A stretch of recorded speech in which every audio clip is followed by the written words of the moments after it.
Bonjour chers auditeurs de Radio Maria, nous vous souhaitons un joyeux Noël au nom des équipes Notre-Dame et nous sommes très heureux de vous retrouver en ce jour. Aujourd'hui, nous allons voyager ensemble à travers le monde. Nous voulons partager avec vous des témoignages d'équipiers Notre-Dame qui ont vécu des Noëls qui les ont particulièrement marqués. Alors on vous laisse embarquer dans ces récits de Noël. Bonjour Jacques et Martina. Bonjour. Bonjour Jean et Ségolène. Bonjour. Alors, est-ce que vous pouvez commencer par vous présenter? Alors, c'est Martina. Et Jacques. Moi, je viens de Slovaquie. Je viens de la Mayenne. Et nous habitons à Solliès-Pont, près de Toulon. Nous sommes mariés depuis 9 ans et demi, en juillet 2012. Et nous sommes depuis 6 ans en équipe Notre-Dame. On a un fils de 7 ans. Et nous travaillons dans les pèlerinages. Nous avons une agence de pèlerinage. Merci. Alors je crois qu'aujourd'hui, dans le cadre de cette émission sur Radio Maria, vous voulez nous partager votre témoignage d'un Noël qui vous a particulièrement marqué il y a quelques années. Oui. C'est plutôt Jacques qui était marqué parce que moi, j'avais l'habitude de mon enfance. C'était mon premier Noël en Slovaquie, donc Noël 2012. Et donc, en fait, j'étais surpris de voir que c'est encore très religieux et j'étais même ému du déroulement de la soirée en famille. Et donc, en fait, le 24 au soir, dès qu'apparaisse la première étoile, en fait, dès qu'apparaît la première étoile vers 17h, donc la famille se rassemble dans la salle à manger en belle tenue en prévision de la messe de minuit. Ils se rassemblent autour de la table, mais dans le noir. Et je t'interromps, c'est pas en provision de la messe de minuit, c'est parce que c'est solennel. D'accord, c'est pour la solennité de l'événement. Bon. Et donc, voilà, et puis le plus ancien de la maison, arrive, frappe à la porte 3 fois. Et donc, on lui demande 3 fois, qu'est-ce que vous apportez? Et il répond 3 fois, Bože slovo, la parole de Dieu.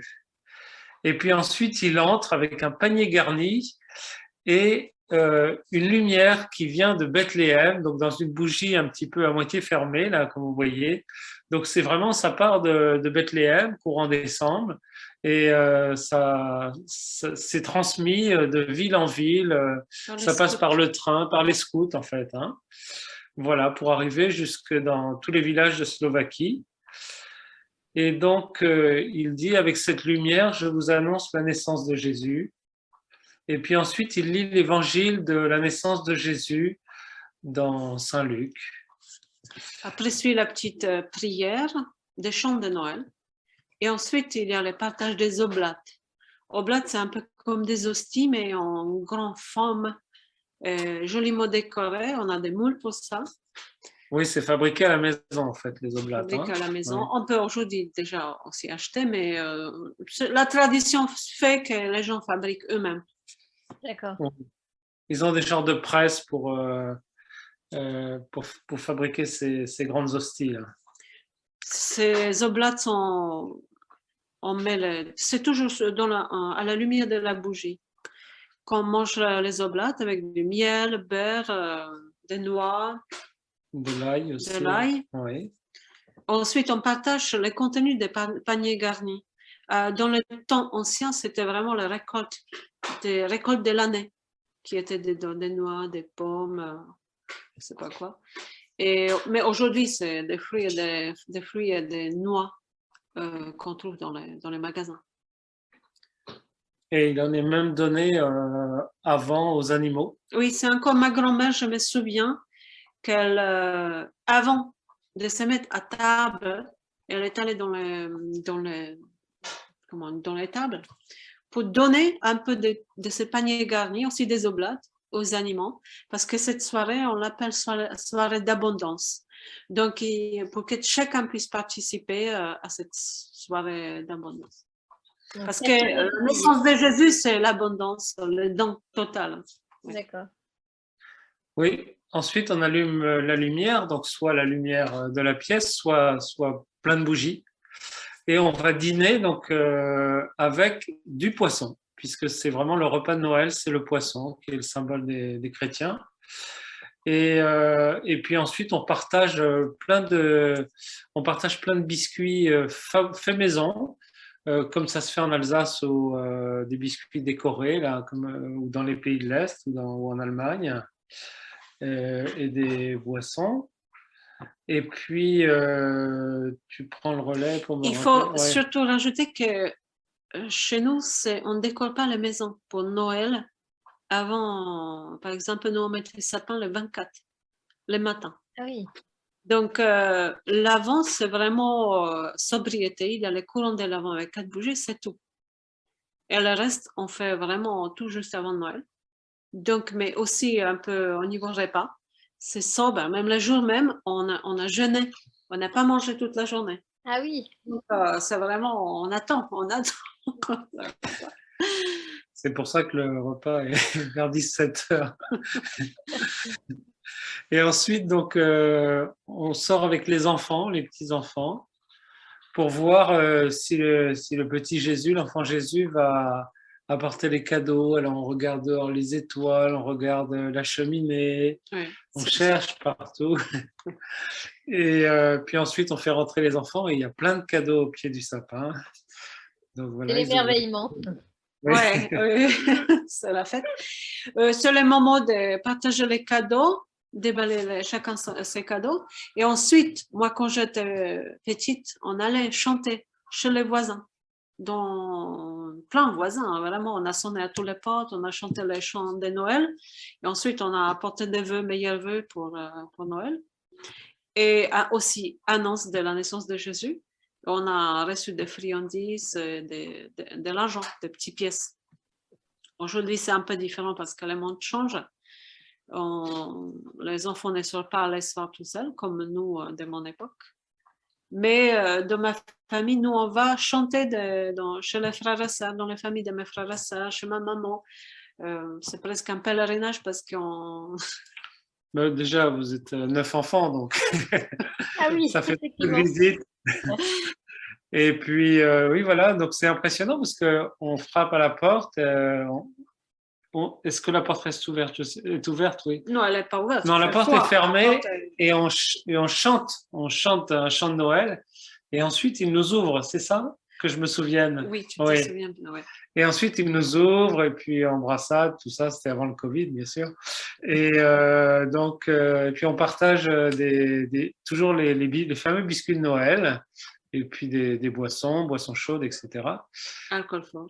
Et alcool fort, parce que c'est la tradition en Slovaquie. Et puis on va de maison en maison. Et ensuite, donc, c'est la messe de minuit. Oui, après Ouais. c'est la messe de minuit, vraiment de minuit.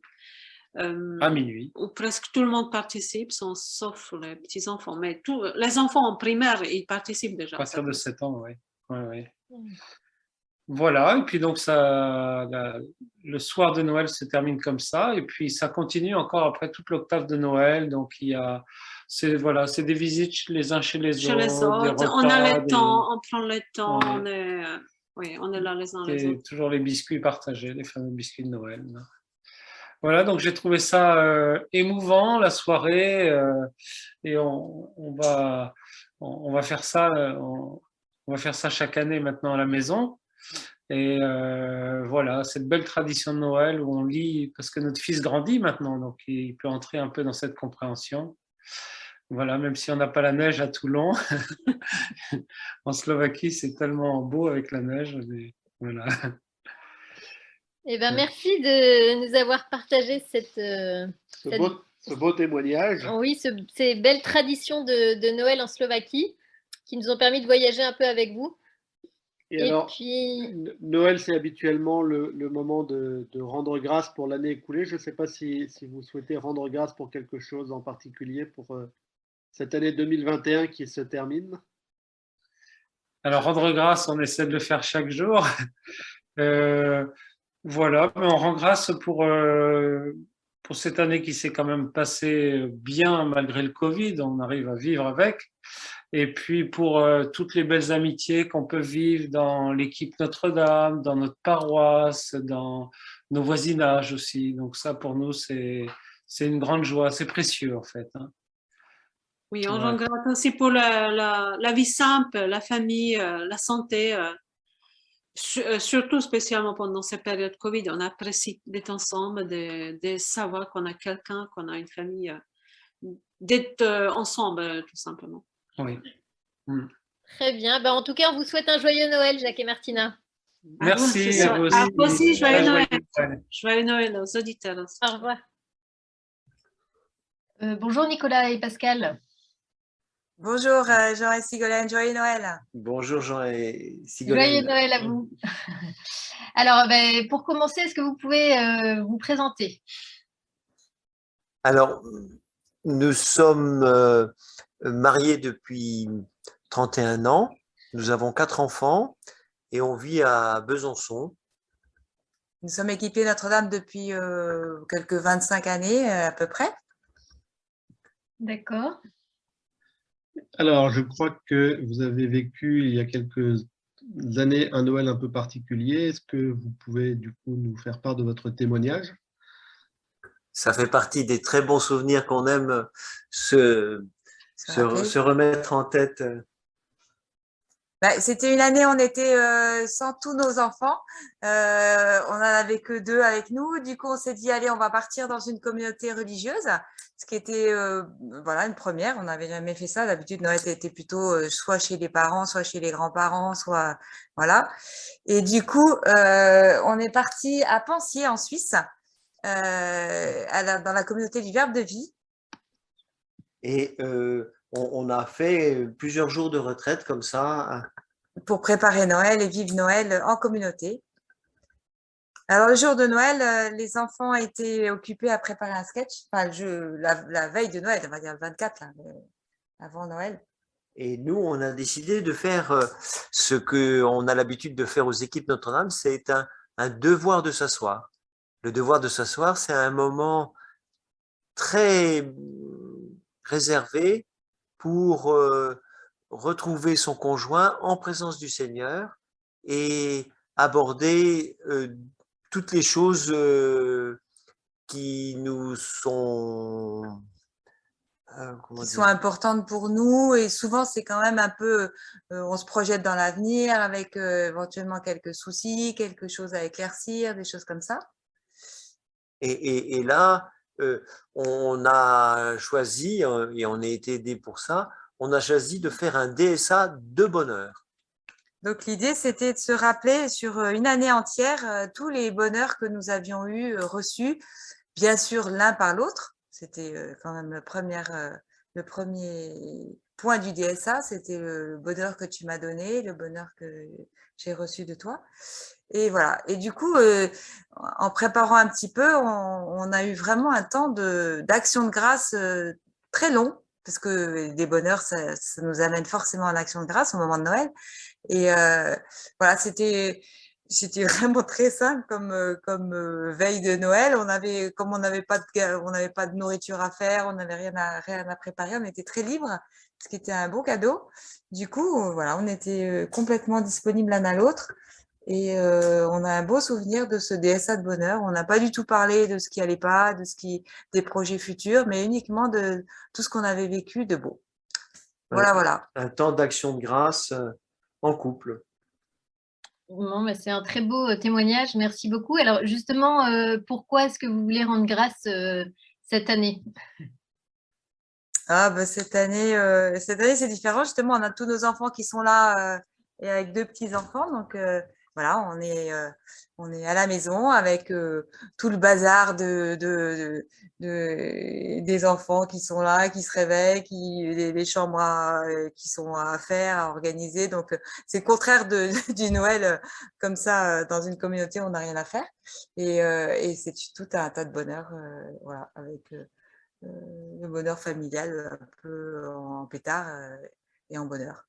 Et cette année, probablement, ça va être coloré par l'attitude de nos enfants qui ont entre 20 et 30 ans, et qui nous pousse à être de plus en plus végétariens, qui nous pousse à être très sobre dans notre façon de vivre. Et donc, je pense qu'on va être tous à l'unisson pour essayer de vivre ce Noël qui leur plaît. Qui dure un peu toutes les vacances. Merci Nicolas et Pascal. Merci et joyeux Noël encore. Ouais, joyeux Noël à tous les auditeurs. Au revoir. Au revoir. Au revoir. Bonjour Père Philippe. Bonjour. Est-ce que vous pouvez vous présenter, s'il vous plaît? Eh bien, écoutez, en quelques mots, je suis né en 1953 à Toulon, prêtre depuis 43 ans maintenant. Et puis, ayant eu la chance d'effectuer dans ma vie de nombreuses missions variées et complémentaires, aussi bien en paroisse que dans la formation, la pastorale de la santé, le monde de l'enseignement public, et puis aussi un séjour en Afrique qui m'a beaucoup marqué. Et actuellement, je suis l'heureux curé de Gien, de la presqu'île, il faudrait me dire. Et je crois que vous êtes aussi conseiller spirituel d'une équipe Notre-Dame. Alors oui, j'ai commencé les équipes Notre-Dame dans les années 90. J'ai fait 11 ans avec une équipe et puis j'ai repris à mon retour d'Afrique avec une nouvelle équipe et cela pour la 11e année. Donc ça fait 22 ans, enfin 22e année d'équipe Notre-Dame avec beaucoup de joie. Ah oui. Merci. Alors, je crois, Père, que vous voulez nous partager un témoignage et nous raconter un Noël qui vous a particulièrement touché, je crois, lorsque vous étiez en Afrique. Alors, j'allais dire, c'est pas forcément un Noël, mais ce sont des Noëls. Les 3 Noëls que j'ai vécu là-bas ont été pour moi des moments assez marquants. D'abord, ce qui pousse à l'attention, c'est tout simplement les conditions extérieures qui sont totalement différentes des nôtres. Ici, nous avons l'habitude d'un Noël fêté dans l'hiver, même si dans la côte, chez nous, il fait plutôt chaud. Enfin, là-bas, on avait Noël en chemise courte, il faisait assez chaud, même si pour eux, ça faisait froid, parce que c'était la saison hivernale, qui s'appelait hivernale, mais ça reste encore des températures qui correspondent à notre été à peu près ici. Voilà. Donc déjà, ça dépayse. Et après, peut-être plusieurs faits qui, pour moi, ont été peut-être aidé davantage à rentrer dans le mystère de Noël comme incarnation de celui qui est la parole du Père et qui fait chair dans notre chair, qui s'incarne en nous. Alors, je vous citerai simplement quelques points qui ont jalonné mes Noëls. Je pense en particulier à ce regard d'une personne. Voilà, il se trouvait que la paroisse dans laquelle j'étais, c'était à Bobo-Dioulasso au Burkina Faso, était divisée en ce qu'on appelle en CCB, en communauté chrétienne de base. Il y en avait 13 sur l'ensemble de la paroisse et à la tête de chacune de ces communautés, il y avait un comité de laïcs. Et puis, chacun des prêtres suivait un certain nombre de CCB. Donc, j'avais pris pour habitude, durant le temps de l'Avent et du Carême, de demander à chaque responsable de CCB de me préparer un parcours pour visiter les différentes personnes isolées, pauvres, grabataires, voilà, et une matinée, à raison d'une matinée par semaine. Alors, pour situer, dans ce qu'on appelle pudiquement l'échelle de pauvreté, le Burkina Faso se trouve en dessous du Mali. Voilà, c'est un des pays les plus pauvres de toute l'Afrique. Voilà. Et je me souviens de ce moment où j'arrivais dans ce qu'on appelle une cour là-bas, avec dans une case qui était, enfin une case, ce qu'il en restait, j'allais dire. Je rentre dans la pénombre, ça sentait très fort, il y avait des chiffons qui étaient, enfin c'était la crasse totale. Et puis, au milieu de ce noir, quand mes yeux se sont habitués un peu à la pénombre, je me suis laissé rencontrer par un regard d'une aveugle, voilà, une vieille personne aveugle. Et moi, je lui ai apporté l'Eucharistie pour préparer Noël. Et je me disais en moi-même, voilà, le Verbe se fait chair. C'est Noël d'une certaine façon. Voilà comment il vient rejoindre cette femme qui m'a illuminé de son regard aveugle. Voilà, c'est un moment qui a été très fort pour moi. Après, il y a d'autres moments aussi. Je pense à ces veillées de Noël. Les veillées de Noël, c'est pas comme chez nous, on fait des repas avec 13 desserts. La veillée de Noël, c'était des scènes évangéliques qui étaient mimées par des paroissiens, des jeunes souvent. Et il y avait une particularité de ce pays, je pense que c'est toute l'Afrique, en tout cas l'Afrique de l'Ouest, c'est que il y a pas cette schizophrénie qu'on a nous entre l'esprit, l'âme et le corps. Et vraiment, quand je voyais ces scènes, notamment, je me rappelle toujours cette scène de l'Annonciation qui était mimée la parole se faisait chair devant moi. Ouais, à travers ses gestes, à travers ses manières d'être, je me disais, il y a vraiment une présence de la parole. C'est voilà, une autre façon aussi de dire que le verbe, la parole se fait chair. Comme une incarnation de l'évangile. Voilà, complètement. Ouais, c'est tout à fait. Et ça me frappait parce que quand on lisait l'évangile, alors ça c'est toute l'année, les dimanches, et quand on leur parlait simplement en commentant l'évangile, on sentait un frémissement, je dirais, corporel dans la foule. Voilà. Ensuite, je pensais à un autre point qui était important aussi, c'est que c'est un pays, le Burkina, à majorité musulmane, plus de 50-55% de musulmans, les chrétiens environ 20%, à grande majorité catholique. Et il y avait une tradition, alors que c'est un pays extrêmement pauvre, et je pense qu'on desservait un petit village, Toulouma, qui était un quart d'heure, ouais, c'est 15 km, il fallait 35 minutes, donc 3 quarts d'heure pour parcourir ces 15 km, pardon, dans un climat c'est pas de la pauvreté, c'est de la misère. Et je voyais ces femmes qui avaient sorti leur plus beau pagne, avec des couleurs magnifiques. C'était pauvre, mais c'était beau. Il y avait une espèce de lumière qui émanait de tout cela, et chaque famille chrétienne allait apporter une part du repas de fête. Imaginez un repas de fête dans la misère, apporter une part du repas à une famille musulmane pour dire la communion dans la fête. Et les musulmans venaient souhaiter une bonne fête aux chrétiens, et c'était l'inverse pour les fêtes musulmanes. Voilà, là aussi, je pense que c'était Noël. Noël, il est venu faire chair pour l'humanité. Voilà, c'est ce que peut-être l'Épiphanie nous dira peut-être davantage, mais c'était Noël. Puis un quatrième point là, qui m'a frappé là, dans le temps de l'Avent, les familles chrétiennes. Alors nous sommes habitués à un Noël qui est reclus dans les familles, dans les communautés, et parce que la laïcité fait que la dimension publique de la religion est quelque peu restreinte, on pourrait dire. Et bien là, c'était sur la rue, devant les cases chrétiennes, on faisait une crèche, c'est improbable d'ailleurs, et c'était dans la rue. Noël sortait dans la rue à travers des crèches. Alors les crèches, c'est pas nos crèches provençales, hein. C'était des bouts de banco. Le banco, c'est des briques avec de l'argile séchée avec de la paille dedans qu'on mettait ensemble, puis c'était badigeonné de chaux, c'était blanc. Là, c'est la lumière de Noël qui sortait dans la rue. Et c'était quelque chose de magnifique. Voilà. Et autour de cela, les gamins qui jouent, qui courent, etc. Voilà, la parole se fait chair et vient rejoindre les gens dans la rue. Je trouve ça. Voilà, c'est quelques points que je voulais vous partager qui m'ont beaucoup marqué pour Noël. C'était mes plus beaux Noëls, ça c'est sûr. Merci beaucoup, Père, de nous avoir partagé ce Noël, ces Noëls que vous avez vécu en Afrique et qui nous ont permis de voyager un petit peu avec vous. Alors, du coup, on vous souhaite un joyeux Noël en Provence. Eh bien, de même, merci beaucoup. Oui, je ne serais quand même pas dépaysé, mais je vis ces Noëls toujours avec en mémoire ce que j'ai vécu là-bas. Ça reste toujours très présent. C'est un éclairage sur la fête de Noël, pour moi. Merci, Père. Merci, Père. Merci à vous et joyeux Noël. Bonjour Jean et Sigolène, bon Noël. Merci, joyeux Noël également. Joyeux Noël à vous.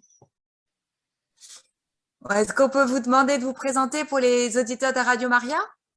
Oui, nous sommes Jean et Sigolène, nous habitons à Toulon, nous sommes mariés depuis 4 ans et aux équipes Notre-Dame également depuis 4 ans. Est-ce que vous pouvez nous raconter ce que représente Noël pour vous? Alors, on va vous dire ce que représente Noël pour nous à travers un petit témoignage, un Noël un peu particulier qu'on a vécu. C'est notre premier Noël de jeune marié il y a 4 ans. Voilà, on devait passer Noël à Paris chez mes parents. Et une semaine avant Noël, Sigolène a eu des problèmes de santé et a dû être hospitalisée un peu en urgence à Marseille, qu'on était sur le point de quitter. Voilà, donc moi, je souffrais beaucoup, je ne pouvais pas du tout bouger. Et on voyait la date de Noël approcher, mais malheureusement, il n'y avait pas tellement de perspectives de sortie de l'hôpital et la situation ne s'améliorait pas trop. Et en plus, c'est vrai que les hôpitaux, dans cette époque-ci de l'année, ça tourne vraiment au ralenti. Et du coup, quelques jours avant Noël, un ami prêtre qui nous avait préparé au mariage est venu nous rendre visite. Il venait nous porter la communion régulièrement, donc ça, c'était vraiment très beau. On a vraiment été très touchés que Jésus vienne jusqu'à nous. C'était vraiment très fort.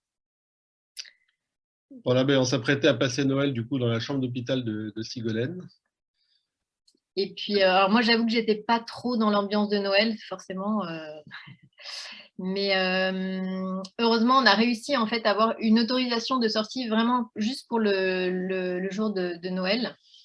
Et donc, Ça nous a permis d'aller du coup déjeuner chez ma belle-sœur qui nous avait prêté son appartement. et qui avait mis un petit foie gras au frais. Et donc, Pas en trop fait, sympa. pour moi, ouais, c'était une belle attention. Et le simple fait de sortir de l'hôpital le jour de Noël, pour moi, c'était vraiment un énorme cadeau. Voilà, ça nous a fait du bien vraiment d'avoir un bon déjeuner de Noël, voilà, pour marquer un peu le coup et surtout sortir un peu de cette ambiance hôpital. Et puis dans l'après-midi, une amie est passée nous voir, et notre ami prêtre est également venu pour célébrer Noël avec nous. Voilà, une petite cérémonie, on a pu communier. C'était vraiment une très belle célébration. Et on a même eu des chants, parce que pour moi, Noël sans chant de Noël, c'est pas vraiment Noël. Donc, on a pu chanter, c'était vraiment très, très beau. Et malgré la souffrance, parce que je souffrais beaucoup, puis j'avais des médicaments qui me mettaient pas mal KO, ça a été vraiment, voilà, malgré ça, ça a été un moment dont on se souviendra longtemps, un Noël dont on se souviendra longtemps. Et c'est vrai qu'on n'aurait pas du tout imaginé passer notre premier Noël de jeunes mariés comme ça. Voilà, c'était un Noël tout plein de dépouillement, un Noël vraiment très simple, un Noël où Jésus nous a vraiment rejoints dans notre souffrance, et qui nous a permis vraiment de nous recentrer sur l'essentiel. Et on a vraiment pris conscience, en fait, à ce moment-là, de la phrase qu'on avait prononcée quelques mois avant, le jour de notre mariage, lors de l'échange des consentements, quand on a dit « Je te promets de te rester fidèle dans le bonheur et dans les épreuves, dans la santé et dans la maladie, pour t'aimer tous les jours de ma vie. » Voilà, donc c'est vrai que aujourd'hui, en ce jour de Noël, on a une pensée toute particulière pour les personnes qui vont passer Noël seules à l'hôpital, dans un contexte sanitaire un peu compliqué. Voilà, donc c'est vrai qu'on va vivre ce Noël avec eux, en pensée et en prière. Merci les équipiers, on est très émus de votre témoignage. Merci Jean, merci Sigolène. Merci. Joyeux Noël. Ouais. Bonjour Olivier et Marie-Aude. Bonjour. Bonjour Jean et Sigolène. Bonjour. Alors, est-ce que, merci déjà de votre présence, est-ce que vous pouvez vous présenter? Oui, donc nous sommes Olivier et Marie-Aude. Voilà, donc nous on est mariés depuis presque 10 ans maintenant. Et voilà, on est dans une équipe Notre-Dame depuis un peu plus de 4 ans. On a commencé l'aventure en Angola, où en fait, voilà, c'est un peu par hasard, parce que c'est vrai que l'offre spirituelle sur place francophone, voilà, il n'y en avait pas beaucoup, et en fait, du coup, on a eu cette chance en fait de rejoindre une équipe francophone à Luanda, voilà, et on avait également fait une mission Fidesco en Haïti. D'accord. Et on a 4 enfants, on n'avait pas marqué sur le papier parce qu'on ne pensait pas oublier, mais donc on a 4 enfants. L'aîné va bientôt avoir 7 ans, donc pas longtemps, dans très peu de temps. Et alors, je crois que du coup, vous avez vécu un Noël un peu particulier il y a quelques années. Je ne sais pas si vous pouvez nous en dire un peu plus. Effectivement, c'est marrant parce que quand vous nous aviez posé cette question, au début, j'avais pensé que vous aviez en tête des Noëls que j'avais passés sur des plateformes, parce que moi, je travaillais par moments sur plateforme, et ça m'avait permis de réaliser à quel point vraiment Noël est une fête religieuse et familiale, parce que sur la plateforme, il n'y avait rien de tout ça, ni célébration, ni famille. Et c'est là où on se rend compte à quel point ça manque. Mais c'était pas ça ce que vous aviez en tête. Et c'est vrai que je sais même pas comment j'avais pu oublier ça, parce que donc Tristan, notre aîné, est né le jour de Noël. Voilà. Alors, Je vais essayer Mario de nous en dire un peu plus, parce que c'est elle qui l'a le plus vécu, forcément. Ouais, on l'a vécu aussi à deux, hein, quand même, même à plus que deux, j'ai envie de dire. Donc en fait, on attendait Tristan plutôt début janvier. Voilà, donc en fait, on avait un super programme pour le réveillon de Noël avec toute la famille d'Olivier. Voilà, mais rapidement, en fait, on s'est rendu compte que le 24 au matin, qu'en fait, Noël allait être un peu différent de ce qu'on avait programmé, mais tout aussi sympa. Voilà, donc c'est vrai que c'était une journée particulière avec un réveillon de Noël un peu en décalé, une messe de Noël en fait avec des contractions qui se multipliaient. Et du coup, c'est vrai que j'étais un peu en décalage par rapport à tout le monde. Par rapport à moi, j'avais pas forcément réalisé tout ce qui se passait déjà. Voilà, mais ce qui permettait aussi de préparer. En fait, c'est vrai que c'était un réveillon particulier, donc un peu teinté du coup d'émotions, pas mal de joie, mais aussi pas mal d'appréhension, parce que comme c'était notre un premier, donc on sait pas trop ce à quoi ça s'attendre. On sait que c'est une grande joie qui est arrivée, mais voilà, enfin c'est toujours un passage, voilà. Donc c'était plutôt fort comme moment. Voilà, donc minuit, on prend nos clics, nos claques et on décolle pour la maternité. On n'avait pas trop dit, on est parti discrètement sans dire à toute la famille où on partait. Et voilà, donc on a débarqué à la maternité, accueilli par une sage-femme avec un chapeau de Père Noël sur la tête. Un accouchement de nuit incroyable. C'est quand même la magie en fait des accouchements de nuit où on est vraiment à l'écoute, on entend, il y a nettement moins de monde. Voilà, et puis l'accueil en fait de Tristan au petit matin. Ce qui fait que du coup, c'est vrai qu'on a vécu un peu ce Noël et ce réveillon un peu dans l'attente. Donc vraiment à incarner en fait cette attente et cette joie, de vivre cette joie aussi de l'accueil de la vie. Donc voilà, on s'en souviendra, lui aussi. Tu allais le déposer dans la crèche pour la messe de 10h quasiment, parce qu'il a dû naître vers 6h ou 7h. Ouais, 7h, ouais, 7h du matin. Plutôt messe de 11h30. Plutôt messe de fin de matinée, ouais, tout à fait. Et non, mais c'est vrai que nous, je pense que c'est aussi avec cette naissance-là qu'on a réalisé à quel point la naissance d'un enfant pouvait vraiment chambouler notre vie, la vie d'un couple. Et je pense qu'on réalise mieux que la naissance du Fils de Dieu peut chambouler l'existence de beaucoup plus de monde. C'est vrai que pour nous, j'ai envie de dire, tout a changé avec cette naissance. C'est vrai que, par exemple, de se marier, ça a changé certaines choses, c'est sûr, mais ça n'a pas non plus aussi profondément notre quotidien que l'arrivée de Tristan. Oui, c'est sûr. C'est vraiment l'incarnation de la grande joie qu'on nous annonce à Noël, quoi. Oui, tout à fait. Et c'est clair que nous, on a la chance, là, ça continue.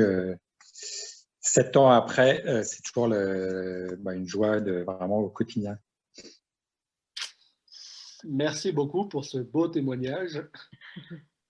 Et même si vous voulez un deuxième pour le même prix, on a eu un autre Noël, pareil, où les enfants étaient un peu partie prenante, parce que donc, notre quatrième, là, Zélie, est née en août.